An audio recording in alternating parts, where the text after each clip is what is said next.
say eno ma bi nhwehwemu bi ene namwiemu a abepiem ema ekire Ghana is in the right direction, is on course. Ghana is on the rise. And this time me hu say nhwehwemu ebeto dwa no na me say then of course it was say yetimi empanisi de ofudua pa ene yepia no ese yetimi eka ho asem na yetimi ma mpanimfo hu say ni ekoso no so yehu. And of course they should continue with a normal pa or more. Ghana is on the rise. And I believe, sir, it's time yetimi ekano said yetie. Na yanko ye chikakra. Yan record kakra. Total record kakra. Na yanko tie mampeni dada John Dramani Mahama. Ebra wo pretu mi no asem kakra bi a oka ya me. Na me hwe ani mu asem. But this time around no, I'm seeing that thing, but me minim so who is adia yentie no kakra. Bra Facebook in Nhyira 104.5. Yes, also a live on YouTube. Tie no kakra. Than even the first time when I was president. One, because of the experience that I've been president before, and two, because I have had the opportunity. Mampeni dada John Dramani Mahama na o kase abatu no muntu mano time as president. I will be a much better president than even the first time when I was president.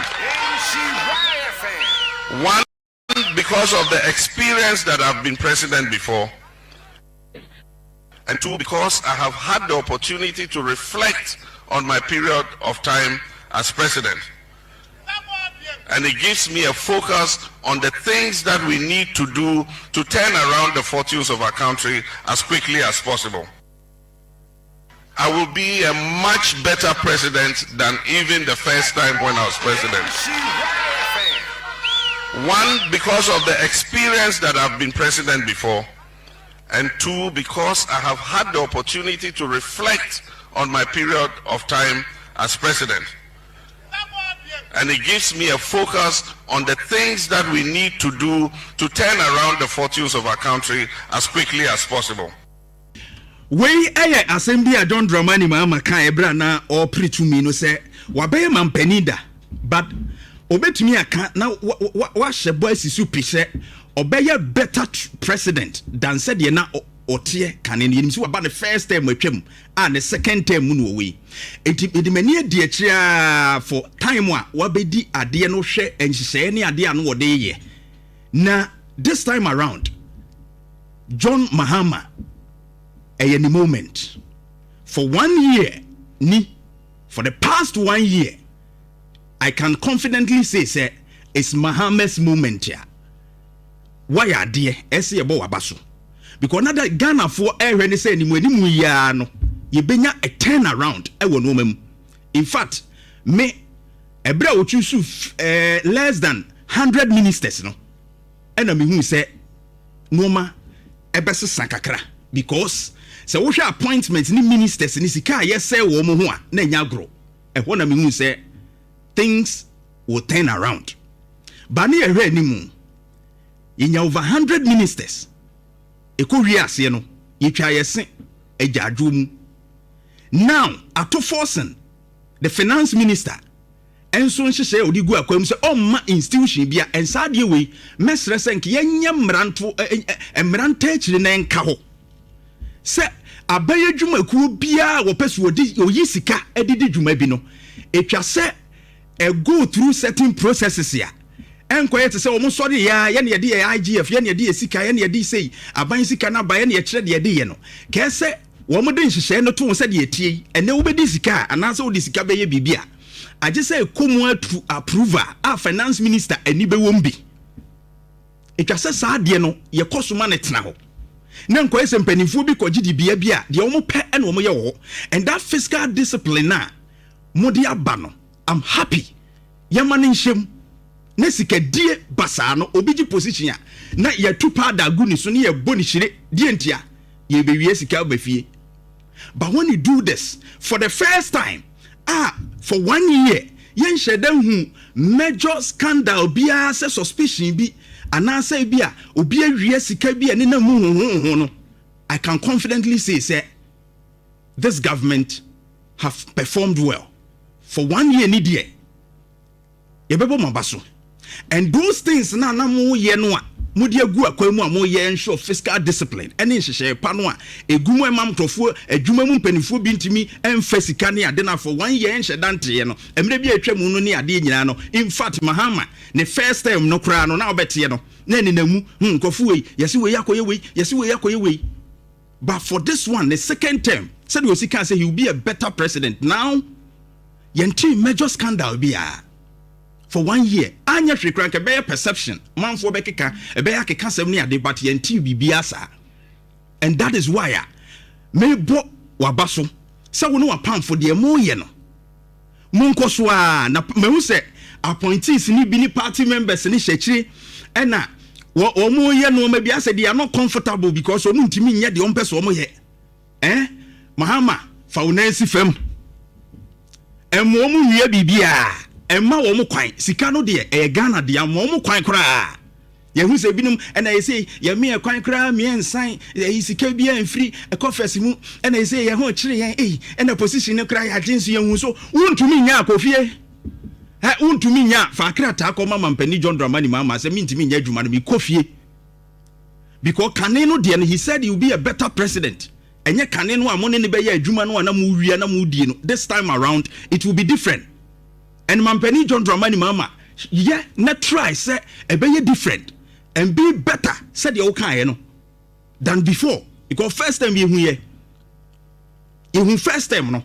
And what I'm happy about any statistics ever Ghana Statistical Service e dia betu dwa se enoma ekoso ne 1 year mu no nhyehyɛ ahodo bi no etimi aboa ye ma about 360,000 nipa no mo da ohia bubro e ka multi-dimensional poverty no a ye pa kire se ba apomudin mu eba eye sebe wono asetena mu enoma ehia ma asetena mu abrabotimi koso wasetena mu ye die hu nsem ene eye enwuma sem a womo pa kire se nipa be 360,000 there within the year 2025 second and third quarter no wono matunya firi saa eye ohia ni mu epie and that is good news.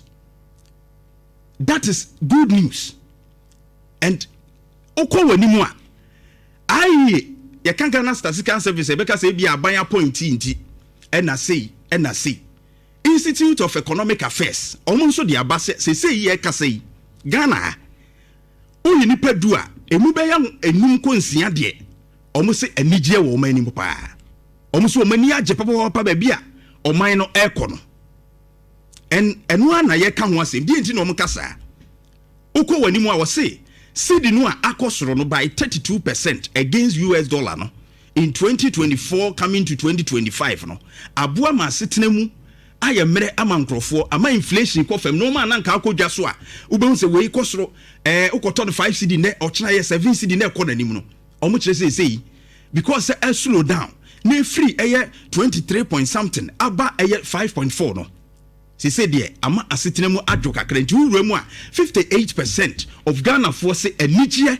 ewo kroma wo mu na no obi akogina filling station osifu ode mungu ne yam na aye fododo ode gu ne yam we mu nyina eti obi ka se dollar ekofam ti yenya ne den a ya na maintenance o ekofam ti yenya ne den a dollar kofam ka den a ya na maintenance me say the nipa no so dwuna maintenance because we omo abene kura ye nhwehwemu ya yi kura confirm say the exchange rate ni ye factor to ye living standards no because no etimi emma ye increase ye purchasing power si ye kotwa de a eno ma ye di wakuromu fa no aye kraba dollar ya na ye de kofa enti se dollar no ekofam na cedi no ho ye dene a eno ma ekofa ba no dodo no asote enye adwadifo yi na de bia ya na mete wo musu yi ai bitiri mu adin a aburo kura ye do no kuromu akura no a eso ate no kura no wo so wo nte dokono no so wo ebinsi eso ate no wo so wo nte so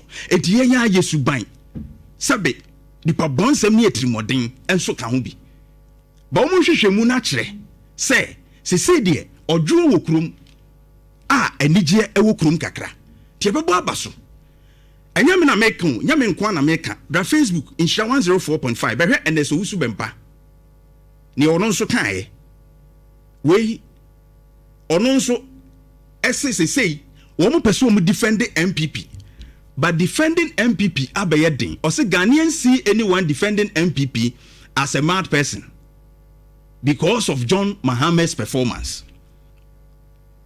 I'm not the only one saying say one mo hyehyɛ ya wo mo yɛ no so wo bɛkɔ ne say ya dia o man no mu bɛkɔ so ayɛ de na mmom so wo kɔgye gu so a ye bɛka ho asɛm enti John Mahama His Excellency fa na esi fam minim say ya appointees na no mbɛhyɛ aseɛ na o mu yɛ nsɛmhunu ne obi yɛ nsɛmhunu a yini firi hɔ nipa dɔɔso bebre pɛ so mbɛso o man yi sɛ de wa ka no fa na esi fam na yini firi hɔ na ofufuro so mɛtoa so saa ne yɛpɛ discipline na bibia nkɔ so because yɛ ho kyerɛ yɛ kane no ne yɛ ho kyerɛ yɛn na anigye ni hɔ wa wo si afei na anigye aba yɛ ka ho asɛm na anigye ni hɔ tie Dr. Alhaji Mahmoud Bawumia deɛ nti a wɔ se MPP elusu election no. Big issues are one, cost of living.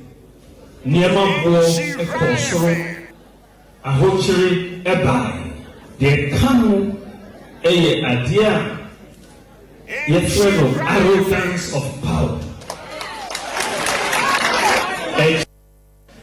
The big issues are one, cost of living. Nneɛma boɔ ɛkɔ soro ahokyere ɛbaa deɛ ka no ɛyɛ adeɛ a yɛfrɛ no arrogance of power. The big issues are one, cost of living. Nneɛma boɔ ɛkɔ soro ahokyere. Enye me na me describe 2024 ni 2023. Dr. Alhaji Mahmoud Bawumia na describe. Eba de kanu eye adia yefrɛ no arrogance of power. The big issues are one, cost of living. Nneɛma boɔ ɛkɔ soro ahokyere ɛbaa deɛ ka no ɛyɛ adeɛ a yɛfrɛ no arrogance of power. Enti Dr. Alhaji Mahmoud Bawumia na describe 2023-2024 deɛ ma ɔmulusu elections no or describe 2024 no ɔse deɛ di kan ɛyɛ cost of living asetena mu no ma na ne bo ɛden asetena mu na ahokyerɛ wom ɛna wɔkyerɛ sɛ deɛ ka ho biem so yɛ sɛbe ahantan okasa yentie utu yefo yentie enti sɛ de ye kai a ye boy His Excellency John Dramani Mahama abaso for 1 year ya ye kan wasem a wo ye de ye be kan sɛ ye ka no anhweso anye no mapa no a wo ye no na ekodane na akwai te sɛ ye sɛ no na ahantan abam afa ye kan mu ntie kokotako a sɛ ya ne bewie akire mu bɛka mo nsɛm sɛ de ba omi aka ye ya because that time ne etu omufuo mu ntie ene kora akɔka ne yedi watem. Bawumia na describe 2024. Nyame na me describe ye. Ono na describe ye. The entire my MPP lose ye. And that is fact.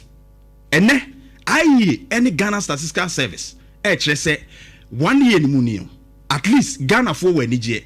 At least a normal bo no said ye sia ye no ɛyɛ at least enhyehyɛ ye gu akwa mu no ɛkɔ kakrakra. Tie bɛbɔ abaso. Ni ahyɛ sɛ munyina mo na so na monyɛ sɛ de tie no a. Nhyira 104.5. We ejatuato meba.